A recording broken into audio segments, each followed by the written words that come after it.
Բարեկամներ, բարի օր։ Կարծես թե ազգային ժողովը բոլոր պաշտոններով,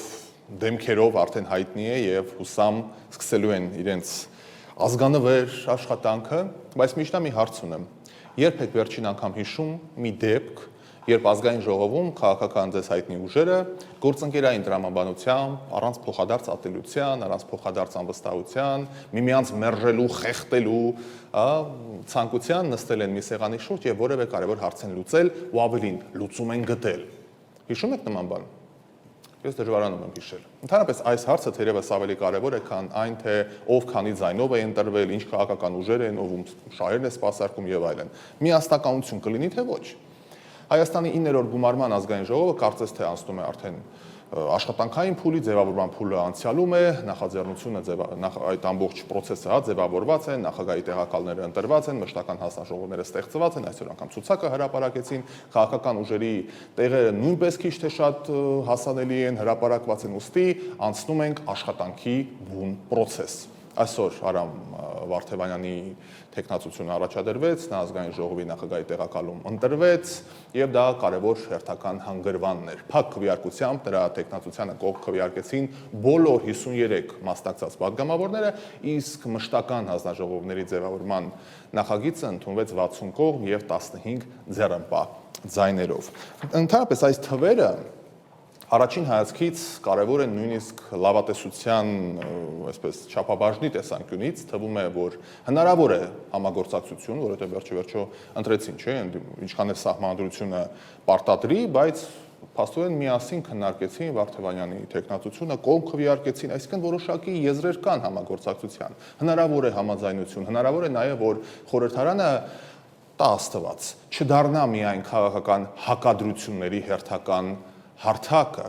բայց այստեղ սկսվում է ամենակարևոր հարցը, իսկ ինչ է լինելու հետո, լավ, անունները հրապարակեցին, փոխնախագահները ընտրվեցին, հանձնաժողովները ձևավորվեցին, հետո, որովհետև խորհրդարան ունենալը դա դեռ չի նշանակում խորհրդարանական աշխատանք ունենալ, խորհրդարան ունենք, հանձնաժողովները ստեղծված են, եւ այս ստեղծումը դեռ չի նշանակում, որ խնդիրները լուծված են, պաշտոններ բաշխելը դեռ չի նշանակում քաղաքական պատասխանատվություն կրել։ Այս ձևավորված ազգային ժողովում 3 քաղաքական ուժ կա, քաղաքացիական պայմանագիր, ուժեղ Հայաստանը եւ Հայաստան խմբակցությունները, բայց եթե անկեղծ լինենք, 2 ուժ կա, ավել բան չեմ ասում, տեսնենք որքանով է հնարավոր համագործակցությունը։ Եվ հենց այստեղ է ամենամեծ վտանգը։ Ըստ իս, եթե խորհրդարանը շարունակելու է աշխատել մենք, դուք, մենք, նրանք, դավաճանեք, դավաճանչեք, մեր օրոք, ձեր օրոք, եթե այս 2 տրամաբանությամբ աշխատի, եթե յուրաքանչյուր քննարկում վերածվելու է քաղաքական ինքնահաստատման, այդ պորոտախոզ ելույթներով, քարտեզներով, դրոշներով, չգիտեմ եւ այլն, եթե յուրաքանչյուր առաջարկ չափվելու է ոչ թե բովանդակությամբ, այլ նրանով, թե ով է այն ներկայացնում, ինչ տոնով է այն ներկայացնում եւ ում է հակադարձելու,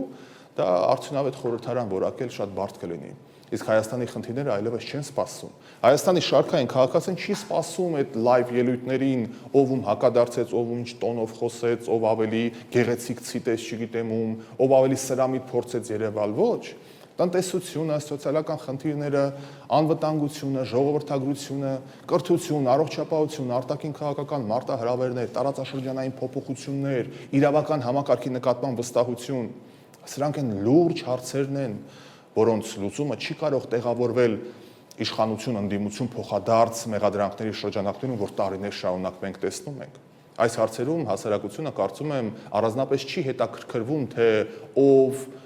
ավելի գեղեցիկ ելույթ կունենա, ով ում կհակադարձի ամբիոնից, ոչ, հասարակությունը արդյունք է պահանջում եւ սպասում է, երբ է իր մաշկի վրա զգալու դրական փոփոխությունները։ Եվ գուցե հենց այստեղ է, որ նոր խորհրդարանի ամենամեծ փորձությունը մեր աչքի առաջ է լինելու։ Կկարողանան արդյոք այս ազգային ժողովի քաղաքական հակառակորդները տեսնել իրենց որպես գործընկերներ այն հարցերում, որտեղ հնարավոր է ընդհանուր շահ գտնել, թե իրարամերժությունը շարունակվելու է։ Կկարողանան արդյոք հենց իշխանությանն է վերաբերում, ասենք իշխանությունը երբեմն ընդունել, որ ընդդիմության առաջարկը կարող է օգտակար լինել։ Կկարողանա արդյոք նույն ընդդիմությունը, որը բոլոր հարցերով դեմ է, ամեն ինչին դեմ է, եթե իշխանությունը ներկայացնում, միանգամից դեմ է, կկարողանա արդյոք այս նույն ընդդիմությունը քննադատելով իշխանությանը, առանց ամեն ինչի մերժման, առանց նախապայմանների, եթե ինչ-որ մի օգտակար բան տեսնի, կողմ քվեարկի, ավելի կատարյալ դարձնի եւ չորակի ի սկզբանե ամեն ինչ սխալ եւ ամեն ինչուն դեմ։ Եվ ահա ամենակարևոր հարցը կկարողանա արդյոք ազգային ժողովը ցույց տալ, որ քաղաքական հակադրությունն ու պետական շահը պարտադիր չէ, որ միմյանց բացառեն, որովհետև առողջ խորհրդարանական համակարգում հակասությունը բնական է, որ լինի բախում, խորհրդարանի էությունն է դա, պարլամենտարիզմի էությունն է դա, որ մենք այդպես էլ չենք հասկանա, ես քանիցս ասել եմ, Հայաստանը եւ պարլամենտարիզմը դա սարեր ձորերի, այսպես դարերի փոփոխություններ են պահանջում։ Մեր խորհրդարանում այնպիսի բաներ են տեղի ունեցել եւ մեղավորները չեն պարզվել, որ մենք ինչ պարլամենտարիզմի ժողովուրդ ենք, բայց դա ուրիշ հարց է։ Նույնիսկ անհրաժեշտ է այդ հակասությունը, հա, բանավեճը խորհրդարանում։ Խնդիրը հակասության գոյությունը չէ, խնդիրը այն է, երբ հակասությունը վերածվում է իրարամերժության եւ թշնամանքի, ամբողջից հայտարարում են վենդետա լինելու է։ Դուք պատկերացնում եք։ Վենդետա լինելու է, ասում են խորհրդարանից։ Վենդետա լինելու է, գնացեք տեցի կռուգ, ինչ ասեմ։ Ամեն դեպքում մենք արդեն ունենք ձևավորված հանձնաժողովներ, համակարգ,